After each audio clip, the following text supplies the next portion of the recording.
Olá, sejam bem-vindos ao nosso programa Manhã Viva. Que alegria sintonizar agora na TV Canção Nova.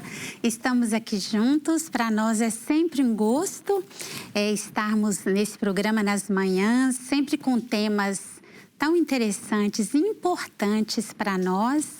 Eu sei que são muitas pessoas naquela idade mais madura que nos acompanham, muitos queridos, né, mais idosos, e hoje o programa tem justamente esse tema para os mais experientes. O tema do nosso programa é apoiar o idoso. Olha que interessante, como todos nós, não é? Não só os que já se encontram nessa idade, como nós também que estamos caminhando para esta fase da nossa vida, se Deus quiser, não é?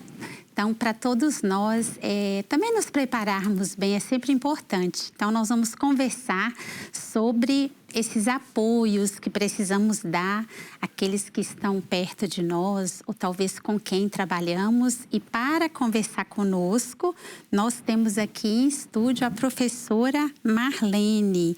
A Marlene Cristina Neves Rocha. Ela é professora adjunta da Escola Superior de Saúde do Instituto Politécnico de Leiria.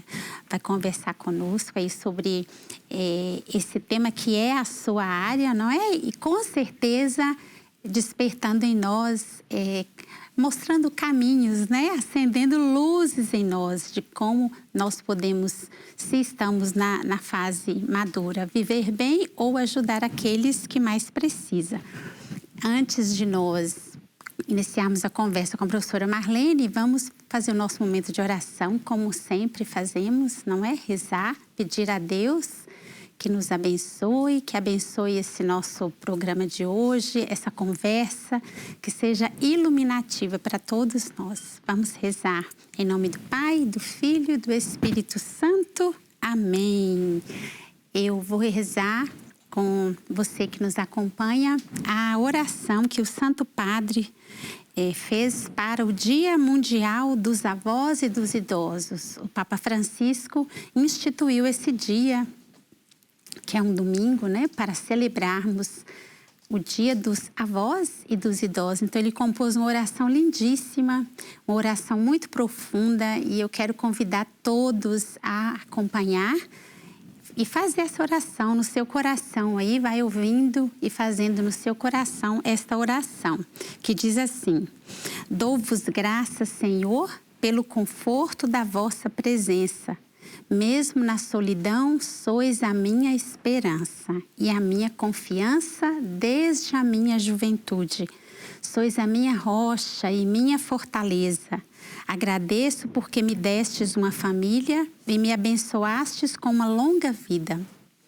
Agradeço pelos momentos de alegria e de dificuldade, pelos sonhos realizados e pelos que estão por vir. Agradeço por este momento de fecundidade renovada, a qual me chamais. Ó Senhor, aumentai a minha fé e fazei-me um instrumento da vossa paz. Ensinai-me a acolher os que sofrem mais do que eu, a nunca deixar de sonhar e a contar as vossas maravilhas às novas gerações. Protegei e guiai o Papa Francisco e a Igreja para que a luz do Evangelho chegue até os confins da terra. Enviai o vosso Espírito Santo para renovar o mundo, para que se acalme a tempestade das guerras, para que os pobres sejam consolados e que todas as situações mais difíceis que o mundo enfrenta sejam vencidas. Sustentai-me na fraqueza e concedei-me viver plenamente cada instante da vida que me dais. Amém. Olha que bonito. É uma oração muito concreta, que todos os idosos fazendo ali, veem que é a realidade da sua vida. Glória ao Pai, ao Filho e ao Espírito Santo, como era no princípio, agora e sempre. Amém. Como vocês podem observar aqui, o nosso estúdio, já estamos aí em ritmo de advento, nos preparando para essa época tão bonita também, que é a época de refletir as várias fases da vida, de unir as várias fases, de unir as famílias. Então, estamos aqui já com o nosso estúdio muito bonito e muito colorido, à espera do Natal. É sobre essa realidade do idoso que vamos falar nesse programa. Quero acolher a professora Marlene, agradecer. Muito obrigada pela sua presença. Obrigada eu pelo convite. É muito agradável para mim ter esta oportunidade. Sim, para nós também é ter assim, acesso àquilo que você pode trazer para nós, né? Não só todos que nos acompanham também, que esse tema é muito importante, né, professora? Estava observando, a gente até se emociona um pouco com o vídeo, né? Sim, sem dúvida.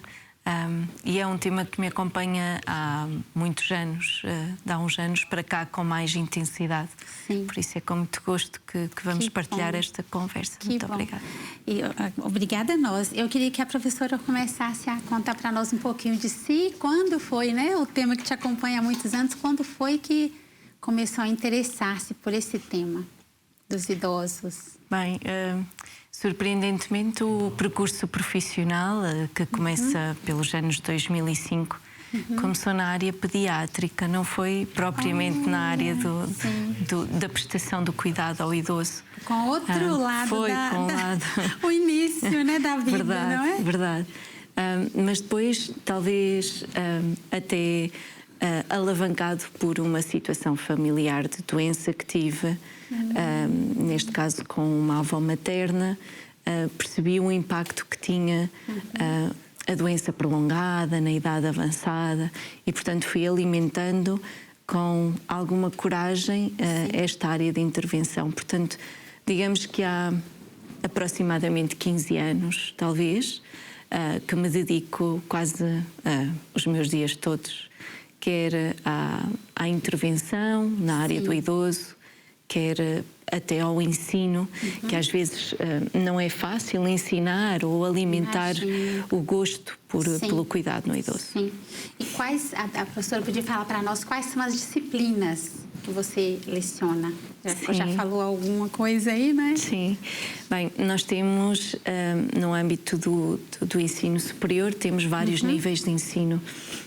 Eu ensino sobretudo à licenciatura, aos mestrados, e temos programas doutorais também. Sim.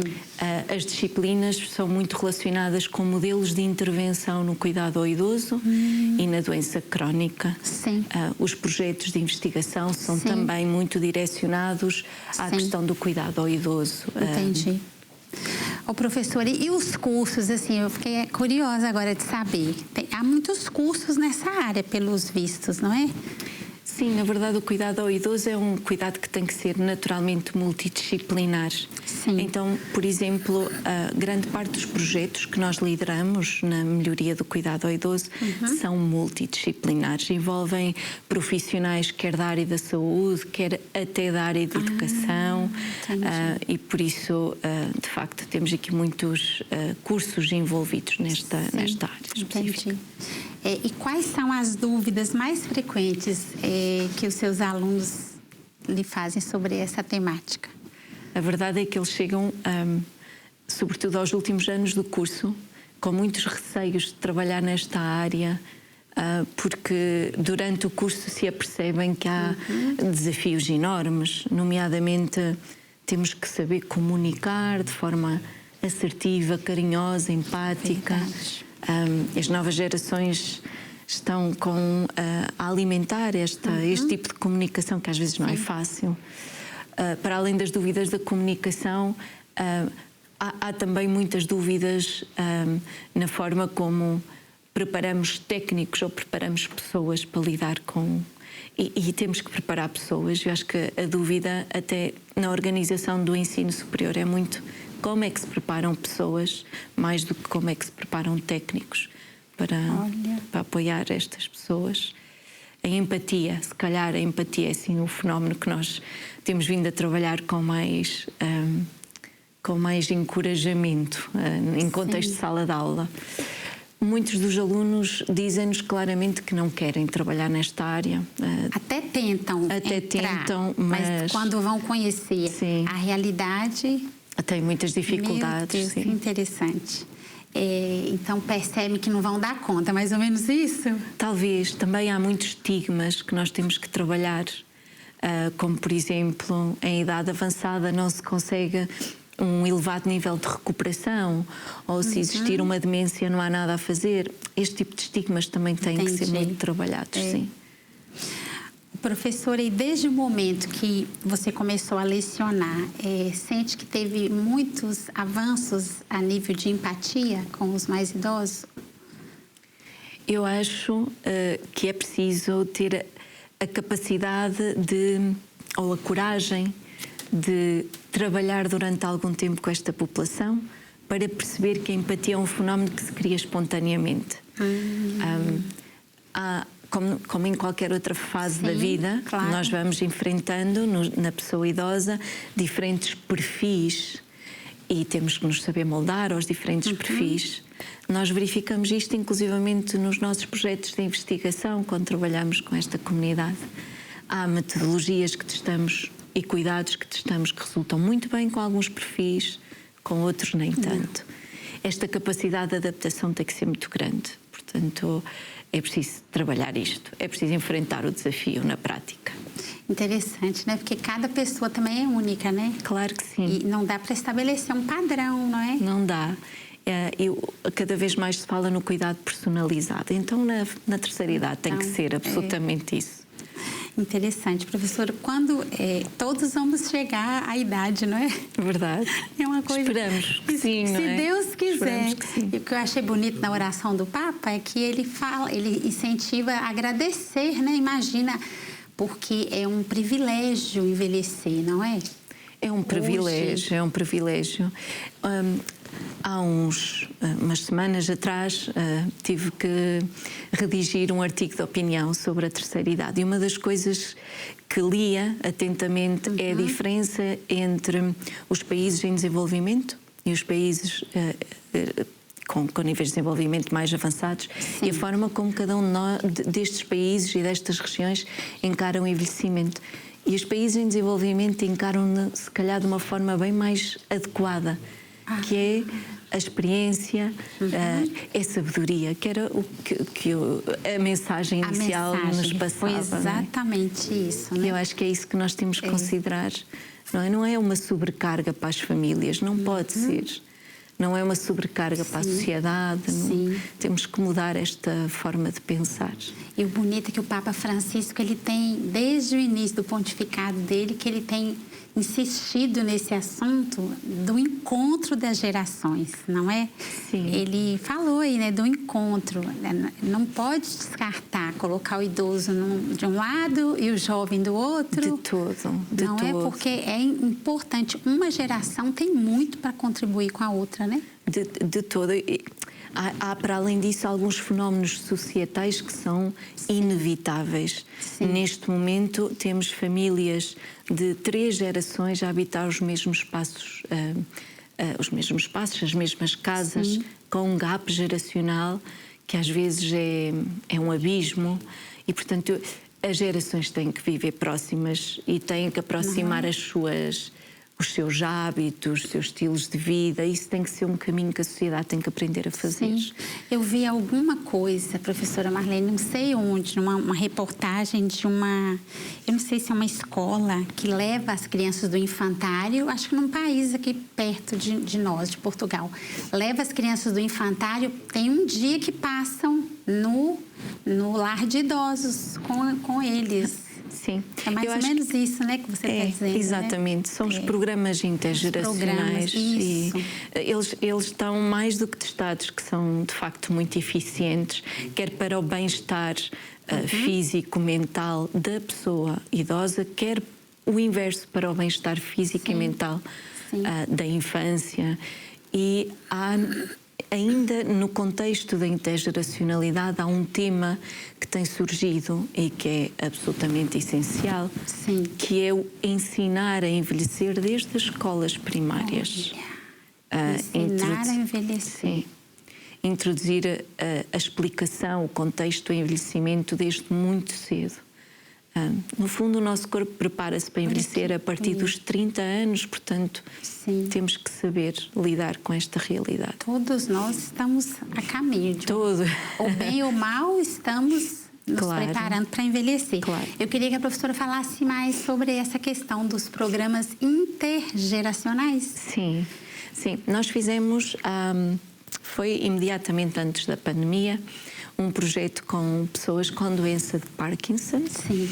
E preparámos uma classe de infantário, uma turma de infantário, para serem monitores num programa de exercício físico em doentes com Parkinson. Então ensinámos tudo o que havia para ensinar sobre a doença de Parkinson àquelas crianças, de uma forma muito simples, claro. A linguagem acessível, exatamente, né? Olha que bonito. Muito básica. Usámos peças teatrais para explicar às crianças, usámos uma série de estratégias mais lúdicas. No final do programa, elas conduziram o programa de exercício, cada uma quase que adotou uma pessoa com doença de Parkinson, e foi ela que liderou o processo do exercício, do programa de exercício.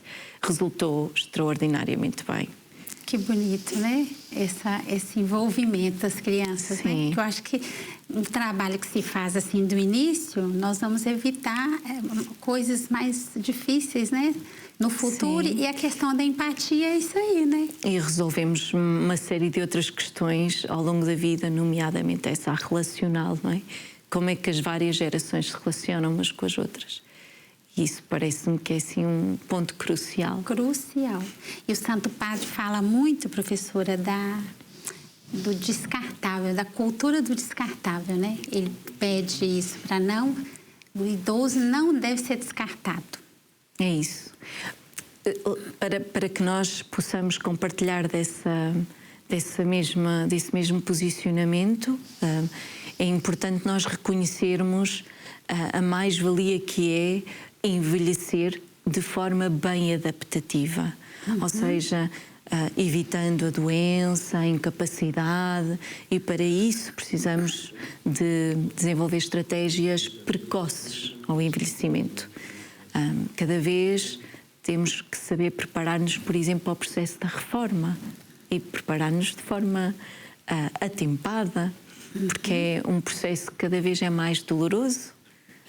Acho que toda a gente tem dificuldades em imaginar-se num ritmo diário de trabalho e de repente, de um dia para o outro, existe uma quebra. Isto é um processo mal adaptativo, não pode acontecer desta forma. Portanto, há uma série de aspectos que têm que ser reflexão para os desafios atuais. Tem uma pergunta aqui bem interessante, um pouquinho sobre isso, né? Que é como o envelhecimento da população tem impactado o serviço de saúde e assistência social. Sim, o impacto tem sido imenso e muito difícil de gerir, quer financeiramente, quer em termos políticos, Sim. quer em termos até de integração de cuidados. É com muita dificuldade que os serviços enfrentam a maior parte dos desafios do envelhecimento patológico. A doença crónica tem aumentado substancialmente. Os idosos são institucionalizados muitas das vezes também contra vontade, por necessidade. Está cada vez mais comum, não é? Claro. E cada vez se preconiza mais o envelhecimento em contexto natural, não é? Em contexto desejado, e não em contexto que um idoso possa não querer, não se imaginar. Sim. Por isso, todos estes desafios têm sido extraordinariamente difíceis para os sistemas, quer sociais, quer de saúde. Com certeza impacta muito, né? Impacta muito. E as famílias também. Sim. Acho que nenhuma família vê um processo de institucionalização contra vontade como algo que seja confortável no seio da família, mas muitas das vezes é a única solução. E então é um processo doloroso, quer para a pessoa idosa, quer para as suas famílias. Sim. E a professora vê, assim, na sua experiência, há uma diferença de um idoso que é institucionalizado e de um idoso que vive ali a sua velhice, né, no seio da família? Há uma diferença. Se o processo for mal adaptativo, ou seja, se não for uma vontade própria, porque às vezes acontece ser uma vontade própria. Sim. E o processo às vezes nessas situações é bastante clean, sem grande com complexidade. Maturidade também, sim, né? Perceber, sim. não, hoje eu preciso disso, Exato. vou me preparar. Exatamente. Se assim for, habitualmente o processo sim. é pacífico. Entendo. Se não for assim, tem que ser gerido com muita ajuda. E eu acho que as instituições não têm muitos dos recursos que necessitam para suportar estes processos. Portanto, acho que a maior perda de uma institucionalização é a autonomia, porque deixamos de ter as nossas horas para fazer as nossas tarefas. Verdade. A nossa privacidade, sim. Tudo é alterado, não é? Ele tem de entrar ali no contexto daquele ambiente onde ele está inserido, claro. né? O horário é o mesmo para todos? Para todos, não é? A alimentação é a mesma, basicamente. A perda da autonomia é um processo difícil, sim. Por mais que ali também tem o outro lado, não é, professora Marlene? O outro lado positivo também, não é? Claro. A interação, o convívio com... Sim, as atividades estruturadas, sim, muitas das vezes as atividades, para além de estruturadas, estão dirigidas especificamente às necessidades de cada pessoa. Portanto, obviamente que se o idoso reconhecer que esse é um aspecto positivo no envelhecimento, o processo de facto pode correr muito bem. Sim. Às vezes o que é difícil é esta adaptação. E esse processo. Entendo. Eu queria que a professora falasse para nós quais as necessidades dos idosos com relação aos apoios sociais, quais são as maiores necessidades e com relação, em contrapartida, com relação à família. Sim. Perceber o que ele precisa da família e da questão social dos apoios. Sim. A família, de facto, é importante que continue a reconhecer-se como uma peça fundamental na relação social e na interação social, eventualmente até como uma peça de ligação à comunidade e ao espaço que ele possivelmente até deixou para ser institucionalizado, que é a sua casa. Ou seja, a família acaba por ser uma peça de ligação a todo este contexto que não convém perder, não é? Ou seja, convém... O vínculo, né? O vínculo, exatamente. Convém continuar a ser alimentado com uma relação de qualidade e muitas vezes aí os técnicos têm um papel fundamental a informar a família como é que podem continuar a ser elementos fundamentais neste processo. Às vezes podem até ajudar a apoiar a terapêutica. É preciso capacitá-los para isso, mas a família de facto continua a ser uma peça fundamental. Depois, do ponto de vista, eu creio que a pergunta agora era do ponto de vista do apoio social. Isso, apoio social. Onde me parece a mim e à minha equipa que trabalhamos diariamente nesta área, que estamos a precisar aqui de um trigger, de um input, é no apoio social domiciliário. Porque institucionalmente nós até estamos muito bem organizados, temos equipas bem compostas, às vezes insuficientes para as necessidades, mas acabamos por ter e por suprimir as necessidades. Quando queremos manter a pessoa idosa na sua casa por mais tempo, com algum nível de assistência, e isso obriga as equipas a deslocarem-se de casa em casa, e o serviço, creio que precisa de um pouco de melhoria. Ainda falta muito, né? Sim. Às vezes basta haver um profissional que passe em casa para supervisionar a medicação, se o domicílio tem algum risco que até se possa minimizar, evitar uma queda. Às vezes é uma visita de 20 minutos, meia hora, mas de facto nós temos graves limitações no apoio domiciliar. Necessário, uma visita rápida, mas que é absolutamente necessária. Ainda não temos. Temos uma insuficiência. Temos uma insuficiência. Temos, claramente. As equipas ao domicílio são claramente ainda com uma baixa de recursos humanos, não conseguem dar suporte a este tipo de serviço. E que é muito importante, porque permite ao idoso manter-se no seu contexto natural mais tempo. Que é muito melhor. Muito. Eu falo por experiência própria dos meus pais, né? Que não ficaram mesmo em casa. Quando a mãe tinha mais saúde, cuidava dele, até ele faleceu, e ela resistiu bravamente de não querer ir para nenhum lado. de estar ali, né? Por um lado, é bom aos idosos que querem manter-se, e a gente vê que há muitos ainda. Mas, por outro lado, também é um pouco perigoso. Você não acha, professora? Deixar Sim, há dois aspectos sozinho. que falou que me parecem muito importantes. O idoso que permanece em casa, muitas das vezes permanece num clima de isolamento não desejado, ou seja, está sozinho em casa e não gostaria de estar. Gostaria de ter alguém que lhe fizesse companhia. Portanto, estamos a falar de questões de isolamento, de solidão. Solidão. Sim, isso pode ser um aspecto delicado e que também precisamos de pensar em estratégias para compensar esta questão. Entendo. E depois falou de um aspecto que também é muito importante, que por acaso não me ocorreu em questões anteriores, que é a saúde de quem cuida, do cuidador familiar. Que me pareceu que estava a dizer. Foi isso. Que chegou a ser um problema para a sua mãe. Sim, exatamente. Mesmo sem ter muitas condições, ela cuidou. Exatamente. Cuidou muito bem, assim, com esforço, né?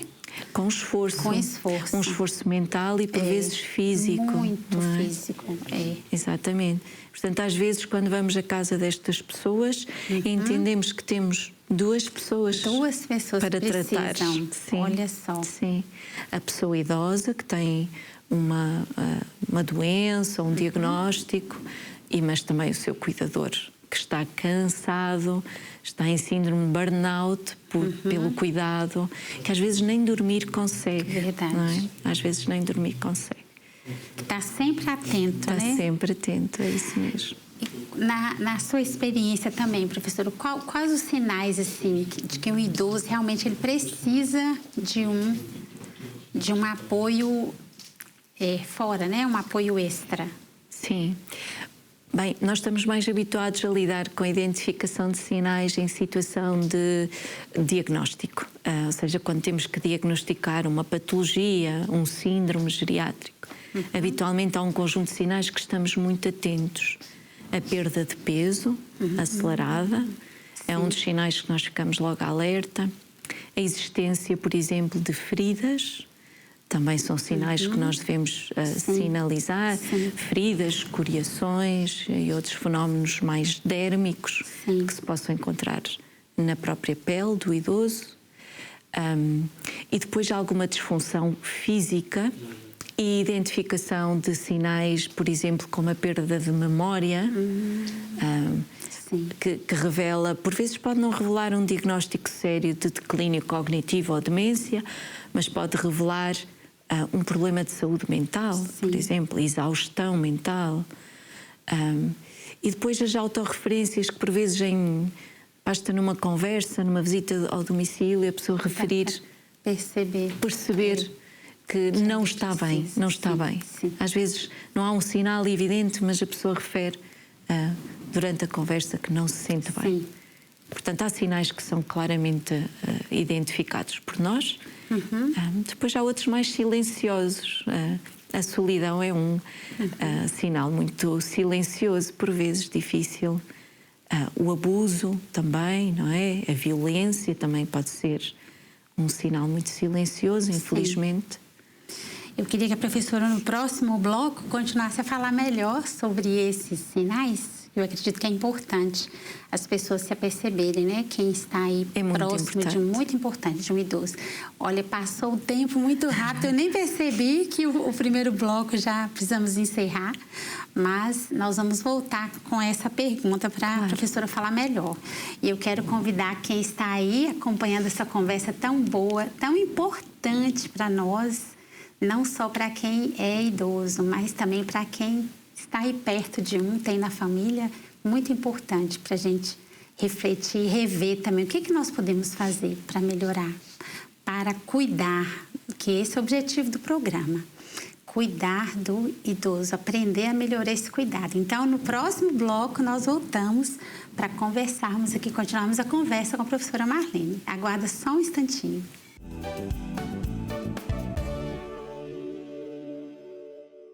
Estamos de volta ao Manhã Viva de hoje com o tema Apoiar o Idoso. Quem esteve conosco no primeiro bloco gostou imenso, tenho certeza, porque eu gostei muito. É um tema que muito sensível, né? Eu acho que permeia assim a nossa vida, porque todo lado que a gente vai, a gente vê um idoso. E aqui em Portugal, especialmente, a gente percebe cada dia mais o país envelhecendo, né, professora? Sim, sim, é verdade. Então, a gente precisa cuidar dessa população, né? Sim, e Portugal, de facto, tem números avassaladores nos últimos anos. Não e é destacado até pela União Europeia como um dos países mais envelhecidos e com distanciamento maior entre o que é a taxa de natalidade e de envelhecimento. Então, a professora Marlene está aqui compartilhando conosco a sua experiência. Para quem não esteve no primeiro bloco, vou repetir que ela é professora do Instituto Politécnico de Leiria nessa área, acompanhando ali os alunos, a formação, né, dos que fazem mestrado, doutorado. E hoje ela veio compartilhar a experiência dela, né, como que é importante para nós, como sociedade, como família que somos, refletirmos e melhorarmos sempre, né? Como nós podemos ajudar os idosos. E a professora falava no finalzinho do primeiro bloco sobre aqueles sinais, né? De que quando um idoso está precisando de ajuda, que às vezes ele não pede, né? Tem essa questão também, tem uns orgulhosos. Eu falo porque os meus também eram assim, né? Durões, né? Não, tá tudo bem, mãe, tá tudo bem. E na verdade não tá. Não, então, verdade. Não é? Quem vai ali visitar, ou esporadicamente, ou vai com mais frequência, precisa estar atento a isso. Ou mesmo nos lares, né, professora? Sim, sem dúvida. Nós falámos há pouco de alguns sinais a que devemos estar atentos, mas de facto há um conjunto muito alargado de outros sinais. Por acaso há pouco não falei, mas a mudança nos hábitos alimentares, por exemplo, é algo que costuma também ser preocupante e que nós devemos acompanhar, a mudança nas horas da alimentação, a redução de refeições, a hidratação, ou seja, acompanhar um pouco estas alterações ao longo do envelhecimento é importante. E depois temos também alguns elementos que nos ajudam a identificar casos mais problemáticos. Eventos dolorosos na vida de um idoso, como por exemplo um processo de luto. Pode ser algo a que devemos... Perdeu o companheiro, por exemplo, foi o que aconteceu na minha casa. E às vezes, a partir daquele momento, começa a identificar-se um conjunto de deteriorações no estado de saúde, quer físico, quer mental, e que nós temos que acompanhar com muito cuidado. É natural que esses elementos apareçam nos primeiros tempos em que a pessoa se está a adaptar à perda, mas se eles se mantiverem por um prazo mais alargado, temos naturalmente que referir e pedir ajuda médica. Por isso é preciso estar muito atento a esse aspecto. Claro que existe depois uma série de outros fatores, por exemplo, quedas frequentes, um idoso que começa a cair com alguma frequência pode ser também um sinal de alerta. Sim. Um idoso que altera o seu estilo de vida, era muito ativo e de repente passa a estar muitas horas dentro de casa e a não querer sair. Há uma série de fatores que são fáceis, visualmente fáceis de nós identificarmos para quem conhece o idoso e os seus hábitos e que as famílias devem estar, por exemplo, muito atentas. E pedirem ajuda, né? As famílias precisam pedir ajuda, não é? Às vezes pode não ser diretamente ao médico, se é uma figura que às vezes até está mais distante, mais difícil de encontrar, mas eventualmente há um elemento de uma instituição que está ao lado e que faz parte da vizinhança e que é mais fácil referenciar. Entendi. Eu queria que a professora falasse para nós da tecnologia, né? A tecnologia tem impacto na vida dos idosos? Como é que você vê isso? Eles conseguem interagir, entrar nesse universo novo hoje, né? Bem, nós, de facto, na maior parte dos projetos que temos até ao momento, tentamos sempre arranjar ferramentas analógicas, não digitais, que interfiram de forma positiva na vida daquele idoso. Sabemos que as tendências atuais nos encaminham muito para tudo o que é digital e para a inteligência artificial e para a adoção novas tecnologias. Parece-nos que temos aqui um gap entre aquilo que são as novas tendências e a capacidade digital ou a digitalização de uma grande percentagem dos nossos idosos. Já se começa a notar alguma preparação nesse sentido? Já temos idosos que comunicam com filhos imigrantes usando o WhatsApp, por exemplo. Fez chamada de vídeo. Claro.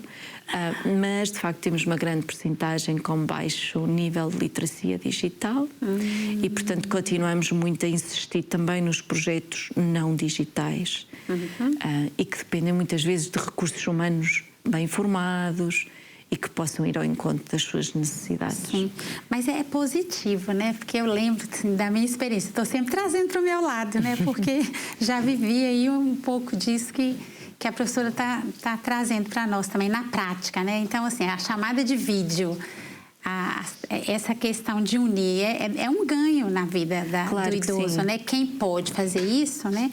Ou dar um telemóvel melhor, que às vezes também tem um telemóvel muito antigo que não consegue fazer, não é? Eu lembro que eu passei por essas fases todas, porque também a gente quer ver a pessoa bem feliz, não é? Claro. Então eu acho que na verdade aproxima e dá também assim um up, né? Um ânimo. Sim, há muitos projetos na área, por exemplo, da solidão, que estão a apostar nas novas tecnologias para aumentar a rede de suporte do idoso, que pode estar numa região ou num local, habitar numa zona desfavorável socialmente, mas que através das redes consegue depois aumentar ali a sua rede de suporte.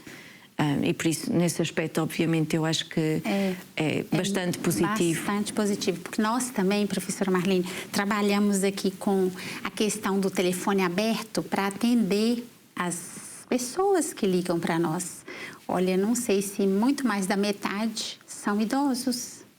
Então, sempre a queixar-se da mesma coisa. Eu estou sozinha, eu vivo só, ou às vezes eu vivo com meu esposo. Meus filhos moram no estrangeiro, em outros países. Há meses que eu não falo com meus filhos. Isso dói muito, né? Pois é. Há meses que eu não tenho notícia. Outras vezes diz assim para nós ao telefone: reza hoje para o meu filho ligar para mim. Eu quero ter notícias dele. Então, muito doloroso. É muito doloroso e, ao mesmo tempo, meu Deus, é tão simples pegar o telemóvel e fazer uma ligação. Mesmo que você não consiga falar muito, oi, um beijo, benção, estou aqui, não é? Verdade. Não faz a diferença? Faz toda a diferença, faz toda a diferença. Isso de facto é verdade. Por exemplo, uma das questões que nós trabalhamos muito e que provavelmente vocês sentem isso, quanto mais não seja por um telefonema, é a redução dos níveis de... nós chamamos de níveis de cortisol na velhice, ou seja, é a redução da hormona do stress. O stress é o que nos mantém ativos, felizes, preparados para uma boa notícia ou preparados para enfrentar uma notícia menos boa. Durante o envelhecimento, estes níveis decrescem um pouco naturalmente e, portanto, geram tristeza, apatia com mais facilidade. Por isso, às vezes, um telefonema faz repor estes níveis. Não é? E de forma natural, sem precisar de medicação. Sem precisar de medicação. Então, são pequenos momentos de felicidade que, às vezes, biologicamente transformam o dia daquela pessoa e o corpo fica mais preparado e mais ativo e provavelmente naquele dia vai se alimentar melhor. Portanto, isto para explicar que a felicidade tem uma razão biológica, não é? Tem, professora. E que pode ser alimentada. Porque eu vivi tudo isso de ligar, praticamente assim, de querer ligar muitas vezes e de querer ver o rostinho. Olha, estou aqui, tá tudo bem. Fazer uma gracinha, mesmo que seja rápido, e você vê a pessoa ali, dá um ânimo para aquela pessoa, né? E pensar assim também, para quem tem aí um idoso ou tá perto ou cuida, né? Aquilo ali vai fazer uma diferença também na vida de quem cuida. Claro, é uma relação bilateral, não é? Bilateral. É win-win, ganha toda a gente quando se cuida de alguém, é mesmo isso. Não é só um dar, não é? É um dar e receber. Mas eu queria que a professora falasse das iniciativas da Escola Superior de Saúde, né, para ajudar os idosos. Fala algumas assim, né? Você já falou várias aqui na nossa conversa, né? Mas algumas assim pontuais. Sim, bem, na verdade a escola é um universo muito grande. Eu conheço alguns dos projetos, provavelmente outros que estão a existir, não me lembrarei tão bem, mas o envelhecimento é claramente uma prioridade para nós e, portanto, há imensos projetos dirigidos à comunidade. Há pouco tempo atrás fizemos a gestão de um projeto na área da dor crónica no idoso, que é um fenómeno que afeta muito. Uma grande percentagem dos nossos idosos e que, se estiverem isolados, a dor ainda é vivida de uma forma mais atroz. Potencializa, sim, não é? Claro. Potencializa. E, portanto, tivemos um projeto que foi a casa de alguns idosos que viviam este síndrome geriátrico e fomos levar um bocadinho de cuidado a estes idosos durante algum tempo. Deixámos ferramentas para as famílias trabalharem. Maravilha. E, portanto, para além dos projetos que decorrem na própria escola, temos projetos que saímos para a comunidade e procuramos soluções.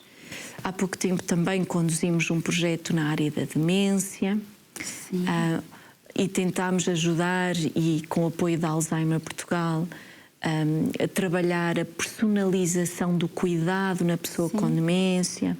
Envolvemos os cuidadores da pessoa com demência também, as famílias, algumas delas já em processo de luto. Olha. E que é também muito doloroso. Muito doloroso. E, portanto, temos projetos a decorrerem na área da doença crónica, da assistência social, quase que levamos assim a nossa missão às costas e vamos para a comunidade. Sim. Que bonito. Mas é esse pouquinho aí que vai fazendo a diferença depois, né, professora? É verdade, é verdade. Às vezes a gente pensa que isso é tão pouco diante do universo, né? Sim, até mas não é. A verdade é que nós temos que selecionar, às vezes, grupos, dependendo dos recursos humanos que temos também. Sentimos muitas das vezes que não chegamos ao universo todo, mas devemos lá chegar, pronto, e vamos deixando pequenas sementinhas. E também, quanto mais divulgarmos estas práticas, mais fácil será que outros colegas noutras regiões possam implementá-las. Exatamente. Fazer uma rede, né? Formar uma rede, isso, né? Isso mesmo. Vai isso disseminando. Mesmo. Agora eu queria que a professora falasse algumas práticas, assim. Agora vamos para tentar ajudar quem está caminhando, né? Nesse processo, né? Algumas práticas recomendadas para promover um envelhecimento ativo. O que a pessoa pode fazer, assim, para que envelheça bem, quem já está aí chegando, né, perto? Sim. Bem, a prática mais fundamentada no momento, e que eu penso que faz parte até dos planos para envelhecimento ativo, estamos na década do envelhecimento ativo e saudável, é a prática do exercício.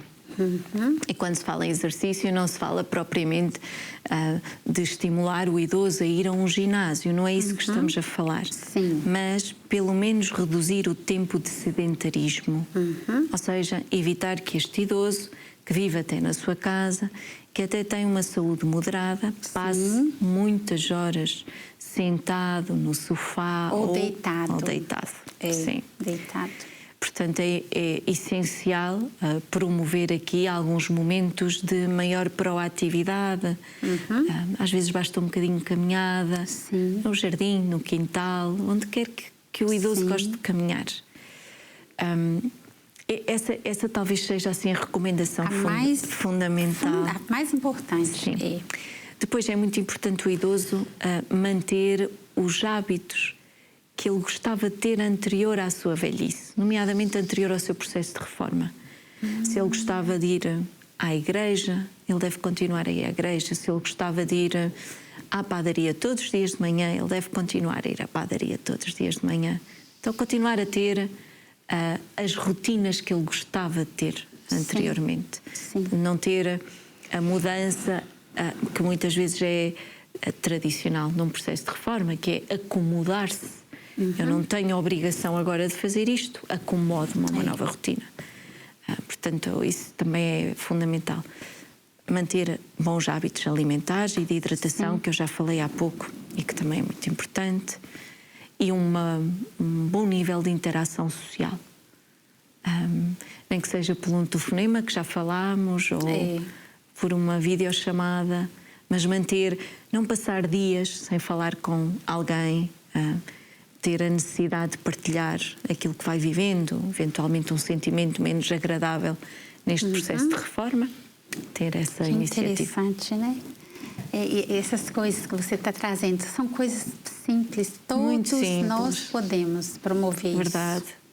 Toda família pode promover isso, né? Sim. A verdade é que nós estamos a falar nesta dificuldade no processo de envelhecimento, mas, por exemplo, a percentagem de teletrabalho aumentou muito e nós sabemos que as pessoas que mantêm o teletrabalho, o regime de teletrabalho, têm problemas de interação social neste momento. E depois da pandemia, exatamente. O processo é idêntico. Agravou-se muito isso, acomodou-se, né? Acomodou, sim. Deixa estar, vamos ficar assim mesmo, não é? E, portanto, em qualquer idade, em qualquer fase da nossa vida, manter um nível substancial de interação social, de relação humana, de proximidade, é fundamental. De repente, se não há também, pode até, como é que eu vou me expressar? Adiantar o envelhecimento, né? Às vezes a pessoa nem está ainda e já age como se tivesse... É verdade. Não é? Num processo muito grande de envelhecimento. É verdade. Nós temos que nos habituar desde cedo a saber fazer mais coisas do que trabalhar. Não é? Arranjar um hobby, algo que nos seja agradável. Quanto mais cedo nos habituarmos a ter este estilo de vida saudável, agradável, um envelhecimento também vai ser naturalmente mais agradável. Por isso... E o envelhecimento, a professora Marlene acha que ele está demorando mais a acontecer? As pessoas têm mais longevidade, estão mais ativas? Sim, aparentemente sim. Grande parte dos estudos neste momento também tentam perceber, porque temos um número muito grande de centenários, pessoas que atingem os 100 anos de idade, e portanto a longevidade está claramente a atingir valores que não atingíamos há uns anos atrás. Falta-nos agora estudar como manter esta longevidade com qualidade de vida. Não é? E que são estas pequeninas coisas que nós podemos ir alimentando e que devemos ir alimentando desde cedo. Pequenas, mas importantes, né? Claro que sim. Eu queria que você falasse sobre os recursos que existem para a formação e capacitação dos cuidadores, que a gente sabe que tem cada vez um número maior de cuidadores, de pessoas, até pessoas sem formação, não é? Sim, que estão à procura de um trabalho e ali aparece alguém que está necessitando, né? A família até coloca, contrata, chama aquela pessoa para cuidar. Como é que é essa questão dessa formação, professora? Porque tem que saber mexer com o idoso, né? Claro que sim, claro que sim. Bem, a formação de facto tem surgido muito nos últimos anos, tem aumentado também a sua qualidade, a estrutura da formação tem vindo a ser cada vez mais preparada. O próprio governo português criou uma série de legislação e de orientação política para que esta formação seja ou chegue a cada vez um maior número de cuidadores.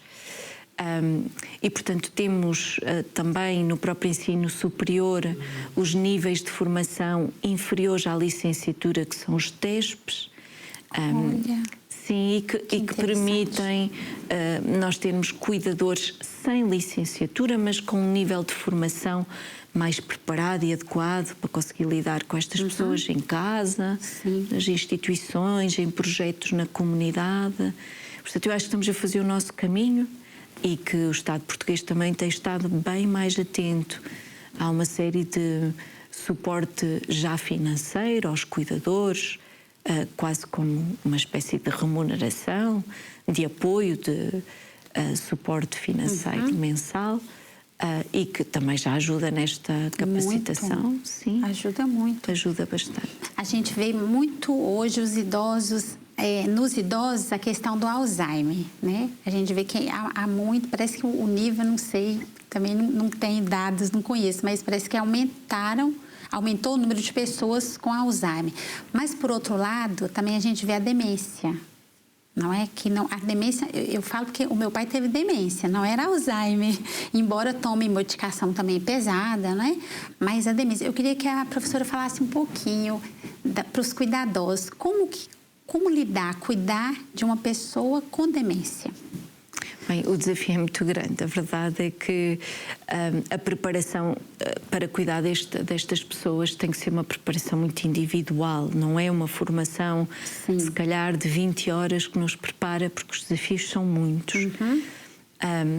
O diagnóstico às vezes surge tardiamente, quando já há um conjunto de sinais mais do que evidentes, mas o diagnóstico médico às vezes surge muito tardiamente e, portanto, o cuidador já está, quando o diagnóstico surge, o cuidador já está a enfrentar uma série de desafios em casa. Sim. Eu diria que tem que haver, nos primeiros tempos, para além da formação adequada, tem que existir algum apoio das equipas.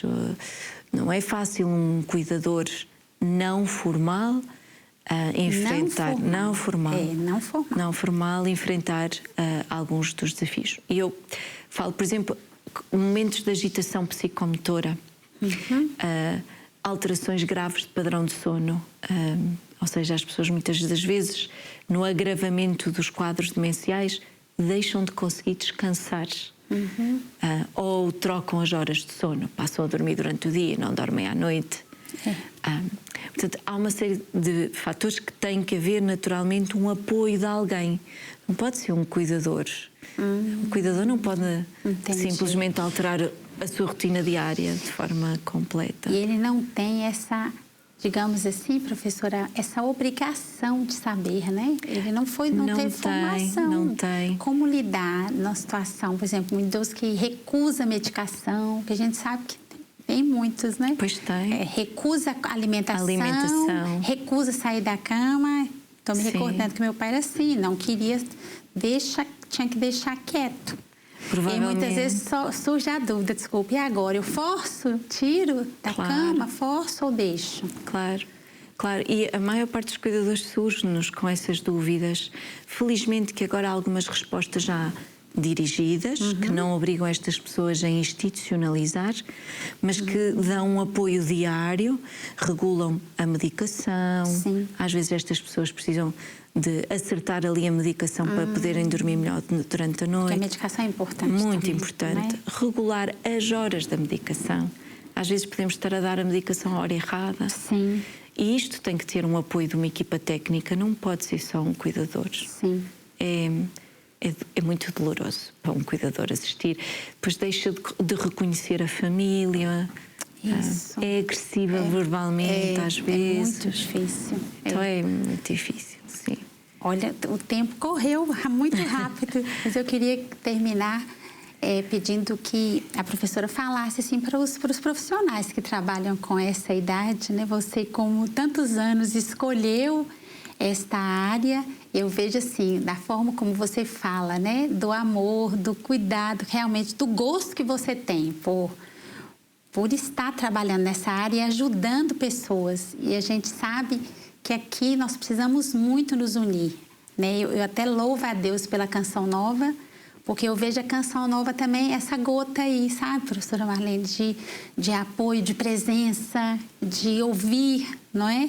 Então, eu queria que você falasse para os profissionais que cuidam dessas pessoas. O que você diria para eles? Qual a sua mensagem para eles? Na verdade, que eu tenho muita empatia pelos problemas que vivem diariamente no cuidado e na prestação de cuidado. Reconheço um valor enorme a todo o esforço que as pessoas que estão na prática têm que desenvolver diariamente, a resiliência, a resistência, não é? Muita coragem. Muita. Portanto, é um grande reconhecimento pelo trabalho que eu sei que estes colegas fazem. E depois que nós, enquanto academia, estamos ansiosos que alguns dos problemas que nós ainda não identificamos, mas que esses profissionais eventualmente tenham identificado na prática, nós estamos disponíveis para tentar encontrar novas soluções, não é? É para isso que a academia serve, é para encontrar e inovar nas soluções. Portanto, nós precisamos também muito que esses profissionais comuniquem connosco e que nos tragam problemas do dia-a-dia para pensarmos neles em conjunto. Olha que bênção, porque aí é daí que vão surgir as soluções, claro, não é? Claro. Desse encontro, dessa busca. Eu queria que a professora falasse o nome da academia, da escola. Então, a Escola Superior de Saúde, o Instituto Politécnico de Leiria, é a casa onde nós lecionamos, damos aulas, formação. Sim. E depois temos um campus de investigação mesmo ao lado do Hospital de Leiria, onde os profissionais que nos queiram visitar são muito bem-vindos. E os nossos idosos também recebemos com muito carinho.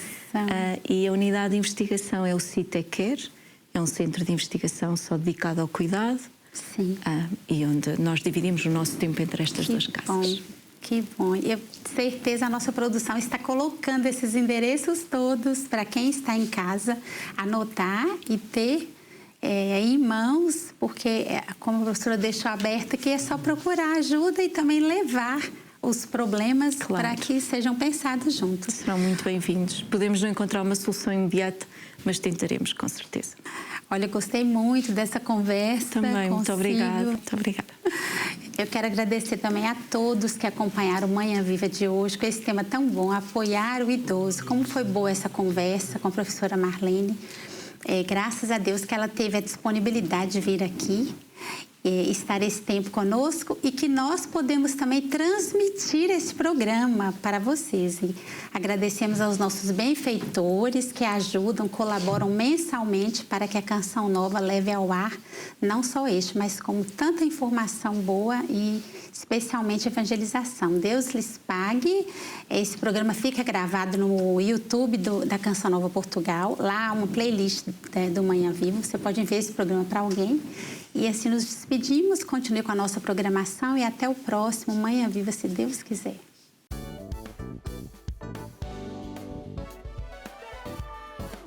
Se gostou deste programa, clique aqui na nossa playlist aqui em baixo para ver outros episódios. Se ainda não subscreveu o nosso canal do YouTube, faça-o já clicando neste botão aqui do lado e será logo o primeiro a saber todas as novidades.